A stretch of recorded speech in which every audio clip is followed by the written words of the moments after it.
প্রিয় শ্রোতা, আসসালামু আলাইকুম ওয়া রাহমাতুল্লাহি ওয়া বারাকাতুহু।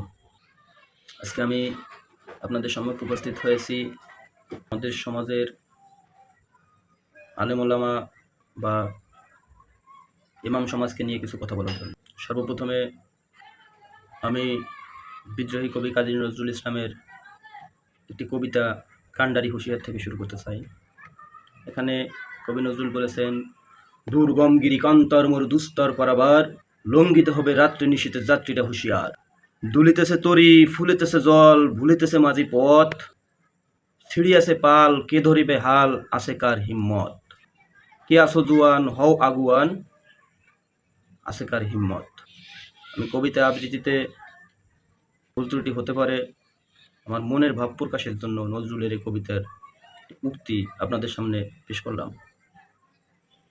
আমার ধারণা মতে এখানে কবি নজরুল পথ ভোলা মাঝি বলতে আলেম ওলামা বা ইমামদেরকে বুঝাইছেন। তার কারণ আমাদের সমাজটাকে পরিচালিত করার জন্য, সমাজকে গাইডলাইন দেওয়ার জন্য সর্বপ্রধান এবং প্রথম মাধ্যম হচ্ছে আলেম ওলামা।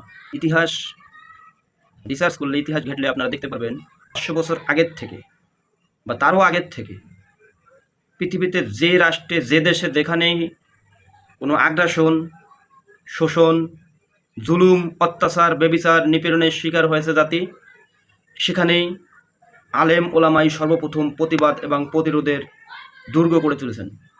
আমাদের সমাজের আলেমগণ সেই সমস্ত বিষয়ের প্রতি কোনো ভ্রুক্ষেপ করে না। কেন করে না, কিভাবে করে না, আসেন আমরা একটু ভেবে দেখি। কোনো যুগ উপযোগী আলোচনা করে না। তবে আলেম সমাজ বললে ভুল হবে, মুষ্টিমেয় কিছু আলেম আছে যারা যুগ উপযোগী আলোচনা করেন এবং তাদের সমাজ বা তাদের এরিয়া অনেকটা উন্নতির দিকে তারা এগিয়ে নিয়েছে নীতিগতভাবে। যাই হোক, মুষ্টিমেয় কয়েকজনকে নিয়ে দেশের অ্যাভারেজ হিসাব আসবে না। আমরা বিশেষ করে শুক্রবারে ওয়াজ মাহফিলে নতুন জামা কাপড় পরে, ভালো জামা কাপড় পরে, পরিপাটি হয়ে, আতর সুরমা লাগিয়ে 1 ঘন্টা আগে গিয়ে মসজিদে বসে থাকি। কিসের উদ্দেশ্যে, কিসের আশায়? কারণ আমরা জানি এই শুক্রবারের নামাজের দিনটা হচ্ছে মুসলমানের ঈদের দিন বলা হয় এবং এটা হচ্ছে মুসলমানদের 1 সপ্তাহের গাইডলাইন। কিন্তু আলেম ওলামারা আমাদের এই টাইমটার মূল্যায়ন যথার্থ করে না। আপনারা দেখেন, আমাদেরকে কোনো রাজনৈতিক দল বা কোনো সংঘবদ্ধ গোষ্ঠী 500-1000 টাকা দিয়ে, বিরিয়ানির প্যাকেট দিয়ে অনেককে নিতে পারে না একটা মিটিংয়ে, একটা মিছিলে বা কোনো একটা অনুষ্ঠানে। অথচ এই আলেম ওলামাদের কাছে আমরা স্বতঃস্ফূর্তভাবে, আবেগে বা পরকালের টানে আমরা তাদের কাছে নিজেদের থেকে ছুটে যাই। কিন্তু তারা কি করে? সমাজের যে সমস্ত সমস্যাগুলো আছে এগুলা কেন্দ্রিক আলোচনা না করে তারা বিভিন্ন রকম বয়ান, বিভিন্ন রকম সুর, চুটকি, গল্প, অনেক গল্প আছে যেগুলার ইসলামী শরিয়ার কোনো ভিত্তিই পাওয়া যাবে না, খুঁজলে কোরআন হাদিসে ভিত্তিই পাওয়া যাবে না। এরকম গল্প বললেও তারা আমাদেরকে সময়গুলো লস করাচ্ছে, কিন্তু এর দ্বারা সমাজ কোনো উপকৃত হচ্ছে না। তাহলে আমাদের লাভটা কি? অথচ এই ইমামগণ যদি তাদের ভূমিকা ঠিক মতো পালন করত, তাহলে প্রতিটা জুমায় আধা ঘন্টা, 40 মিনিট, 1 ঘন্টার আলোচনায় ধীরে ধীরে সমাজ সমস্ত প্রকার অশ্লীলতা থেকে, সমস্ত প্রকার খারাপি থেকে বেরোয় আসতে পারত। তারা তা করে না। তারা বিভিন্ন রকম ভয় পায়, চাকরি বাঁচানোর ভয় বা শত্রুতার ভয়। অথচ আপনারা দেখেন আমাদের হযরত মুহাম্মদ সাল্লাল্লাহু আলাইহি ওয়াসাল্লাম কি এই সমস্ত ভয় পেয়েছিল? পায়নি। আমরা তো আমাদের সমাজের আলেমরা তো ওয়ারাসাতুল আম্বিয়া, নবীদের উত্তরসূরি। নবীরা যেভাবে চলছেন তাদের তো সেইভাবেই চলা উচিত, তারা তা করছে না। 1 নম্বর। 2 নম্বর হচ্ছে সমাজকে ঠিক করার উদ্দেশ্যে তারা সমাজের বিভিন্ন সমস্যা নিয়ে আলোচনা না করে তারা কোরআন হাদিসের বিভিন্ন আয়াত, বিভিন্ন হাদিস আলোচনা করে। ভালো কথা, কোরআন হাদিস থেকেই তো আলোচনা করবে তারা, কিন্তু উচিত ছিল তারা কোরআন হাদিস থেকে রেফারেন্স দেবে, সমাজের বিষয়গুলো নিয়ে আলোচনা করবে, বাট কোরআন হাদিস থেকে রেফারেন্স দেবে। কিন্তু তারা উল্টা করতেছে,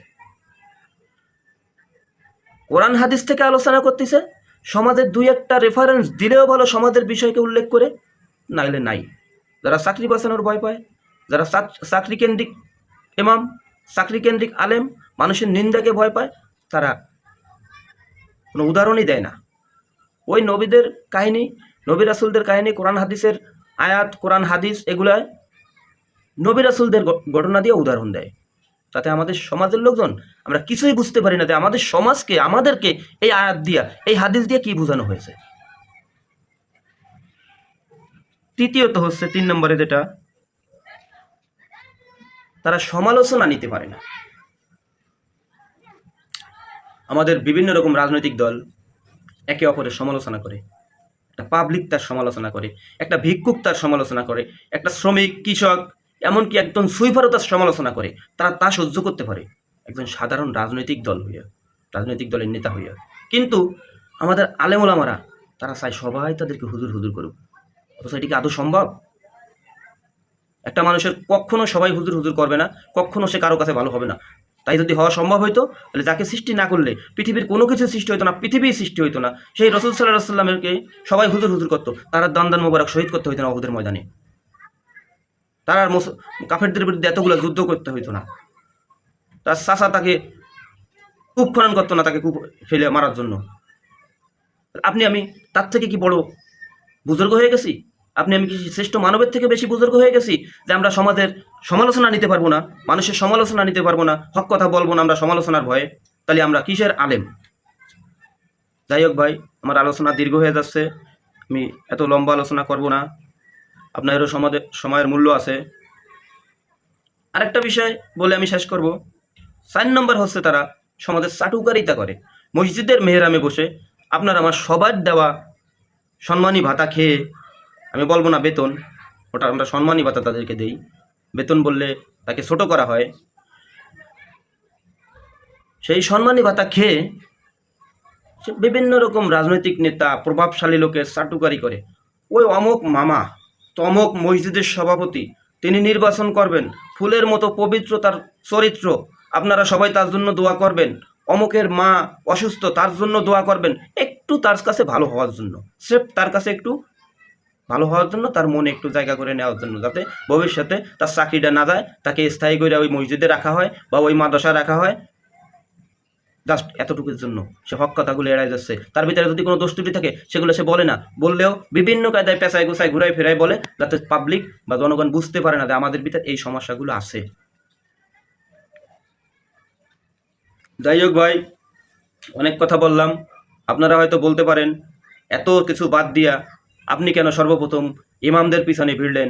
ইমামরা হয়তো আমার পিছনে রাগ করবেন। ভাই, আমি আপনাদের পিছনে ভিড়ি নেই বা আপনাদের ক্ষতির উদ্দেশ্য না, আপনাদের সমালোচনা আমার এই কারণে, যে সামনে সমালোচনা করবে সেই আপনার প্রকৃত বন্ধু, পিছনে যে আপনার সমালোচনা করবে ওর মুখে কাদা মেরে দেওয়ার নির্দেশনা আল্লাহ রসুল দিচ্ছেন হাদিসে। অতএব আমি ইমামকে ভালোবাসি, আমি আলেমদেরকে ভালোবাসি, আমি রসুলদেরকে অন্তর দিয়ে ভালোবাসি, এবং তা না বাসলে হয়তো তো ইমানই থাকবে না। এজন্য আপনারা আমার কেউ শত্রু মনে করবেন না। এই সমস্ত দোষ ত্রুটিগুলা আপনাদের যে সমস্ত ইমামদের মধ্যে আছে, আপনারা নিজেদেরকে সংশোধনের চেষ্টা করবেন এবং আমাদের দেশ ও জাতিকে, সমাজকে বাঁচানোর চেষ্টা করবেন। আসসালামু আলাইকুম ওয়া রাহমাতুল্লাহি ওয়া বারাকাতুহু।